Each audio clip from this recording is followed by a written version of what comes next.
Mother सुहाग online classes में आप सभी का स्वागत है। जैसा कि हम सब लोग पाठ 4 कृषि का अध्ययन कर रहे हैं, उसी में आज हम आपको कुछ व्यापारिक फसलें के बारे में समझाएंगे और आज से आपका ये पाठ समाप्त हो जाएगा। कल जो एक प्रश्न आप लोगों को भेजा था, भारत की कुछ फसलों की भौगोलिक दशाएं तथा उत्पादक क्षेत्र बताइए, तो उसका आंसर आज आप लोगों को समझाया जाएगा और आज ही आपको उसमें भेजा जाएगा। इसलिए इस प्रश्न को सभी बच्चे कल के जो नोट्स भेजे गए हैं उसे नोट करेंगे और आंसर आज हम भेजेंगे आपको। कल आपको हमने गन्ना के बारे में बताया था। गन्ना एक व्यापारिक फसल है जो हमारे देश में राजस्व के उत्पादन में बहुत महत्वपूर्ण भूमिका निभाती है। इसमें आपको बताया गया था यह भारत का मूल पौधा है। गन्ना उत्पादन में भारत का ब्राजील देश के बाद दूसरा स्थान है। मतलब विश्व में जो है प्रथम स्थान किसका है? ब्राजील का। और द्वितीय स्थान जो है, दूसरा स्थान हमारे भारत का है विश्व में गन्ना के उत्पादन में। समझ में गया? प्रथम स्थान विश्व में ब्राजील का है और द्वितीय स्थान भारत का विश्व में गन्ने के उत्पादन में द्वितीय स्थान है भारत का। ये याद रखना है। भौगोलिक दशाएं हमने आपको समझाया था। गन्ना उपोष्णकटिबंध का पौधा है।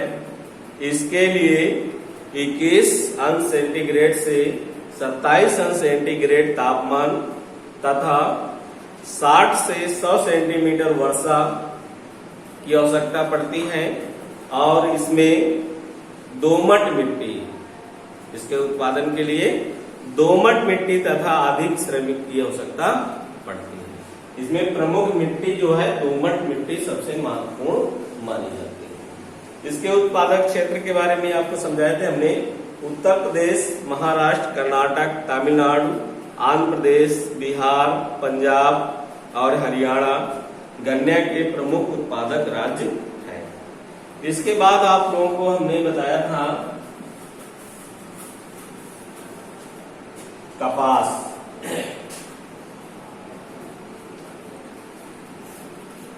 कपास के भी उत्पादन में हमारा देश द्वितीय स्थान पर है। द्वितीय क्या, तृतीय स्थान पर है। इसमें आपको हमने बताया था तृतीय स्थान पर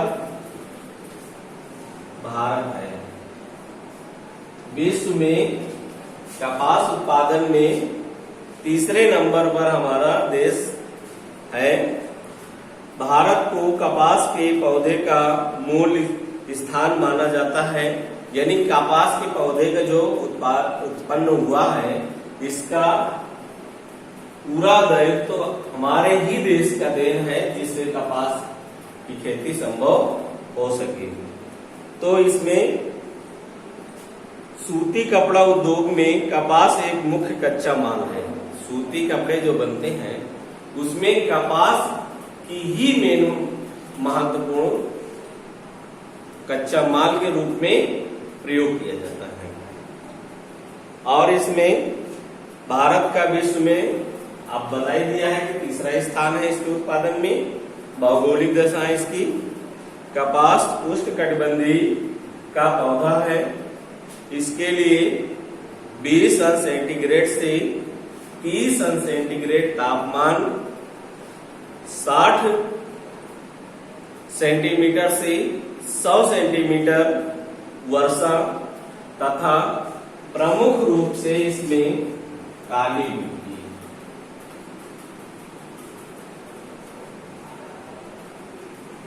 काली मिट्टी की आवश्यकता होती है। कपास की खेती के लिए काली मिट्टी सबसे उपयुक्त मानी जाती है। ये आपको याद रखना है।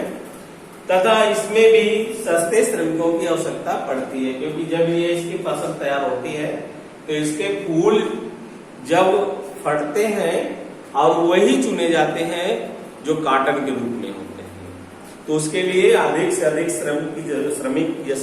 श्रम की आवश्यकता होती है। कपास को तैयार होने में 6 से 8 महीने या 210 दिन लगते हैं। इसके उत्पादक क्षेत्र हैं महाराष्ट्र, गुजरात, आंध्र प्रदेश, पंजाब आदि हैं। आज हम आपको समझाएंगे जूट के बारे में।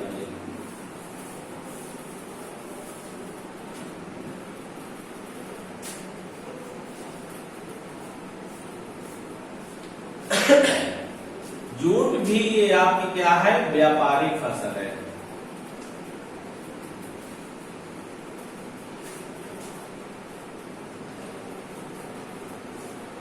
जूट भी कैसी फसल है, व्यापारिक या वाणिज्यिक फसल है। जूट भारत का मूल पौधा है।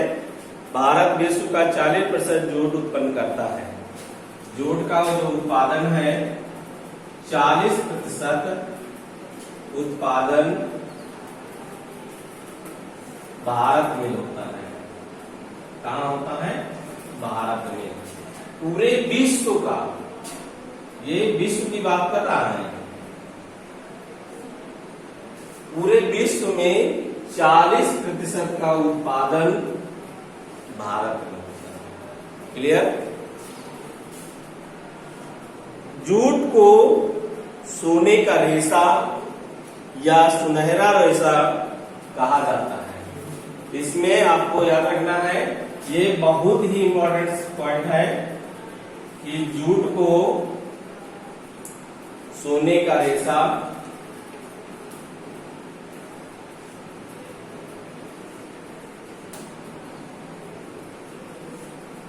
या सुनहरा रेशा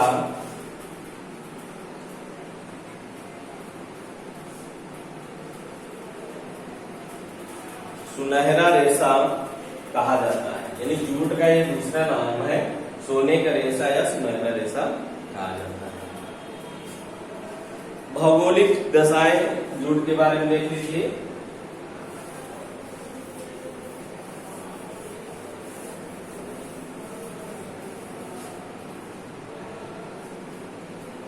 भौगोलिक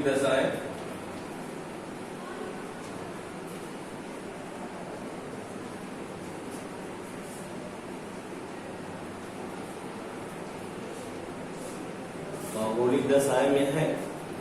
जैसे जूट उष्ण और जलवायु का पौधा है।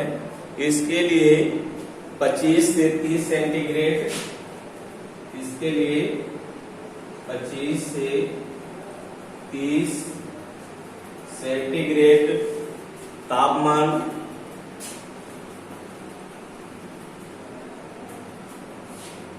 और 100 से 200 सेंटीमीटर वर्षा की आवश्यकता होती है। इसके लिए प्रमुख मिट्टी जो है जलोढ़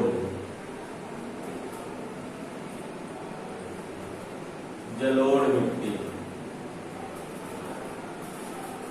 इसके लिए जूट के लिए जलोढ़ मिट्टी सबसे उपयुक्त मानी जाती है। और इसके उत्पादक क्षेत्र हैं, इसके उत्पादक क्षेत्र, इसमें प्रमुख रूप से आपका पश्चिम बंगाल,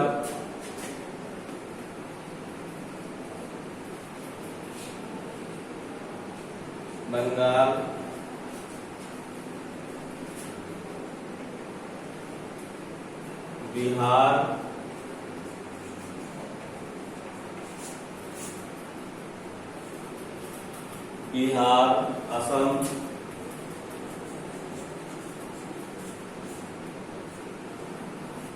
असम,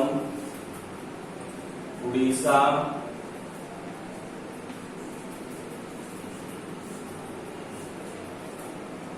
मेघालय।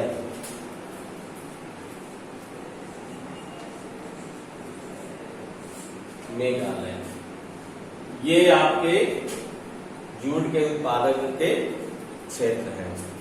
तो इसमें आप लोगों को विशेष याद रखना है कि जूट जो है इसका उत्पादन भारत में कितने प्रतिशत होता है? 40% होता है। इसका उत्पादन ये भारत का है, ये याद रखना है। भौगोलिक दशाएं इसकी कैसे होना है आपकी 25 सेंटीमीटर से 25 अंश सेंटीग्रेड से 30 अंश सेंटीग्रेड तापमान, 100 सेंटीमीटर से 200 सेंटीमीटर वर्षा और जलोढ़ मिट्टी, इनका होना जूट के कृषि के लिए अत्यंत आवश्यक है। इसको और किस नाम से जाना जाता है? जूट को, इसको सोने का रेशा या सुनहरा रेशा के नाम से भी जाना जाता है। इसके उत्पादक क्षेत्र आपको पश्चिम बंगाल, बिहार, असम, उड़ीसा, मेघालय है। तो ये आज आपका पाठ 4 कृषि समाप्त होता है और सभी बच्चे इस पाठ को अपनी फेयर कॉपी में कंप्लीट करेंगे और होमवर्क में जो भी सिलेबस आपका टेस्ट का दिया गया है उसे सारे बच्चे अच्छे से तैयार करेंगे और हम ये आशा करते हैं कि सभी बच्चे बहुत ही ईमानदारी पूर्वक अपने घर में इस टेस्ट को देंगे और हमें अवगत कराएंगे कि आप लोग इन 4 महीनों में कितनी मेहनत की गई। हम आशा करते हैं कि हमने अपने हिसाब से सारी चीजें आप लोगों को बताने का प्रयास किया है और हम यही इसी उम्मीद से आपको पढ़ाते हैं कि हमारे सारे बच्चे अच्छे से अच्छे नंबर लाएं और हमारे साथ साथ विद्यालय का और अपने माता पिता का नाम रोशन करें। धन्यवाद।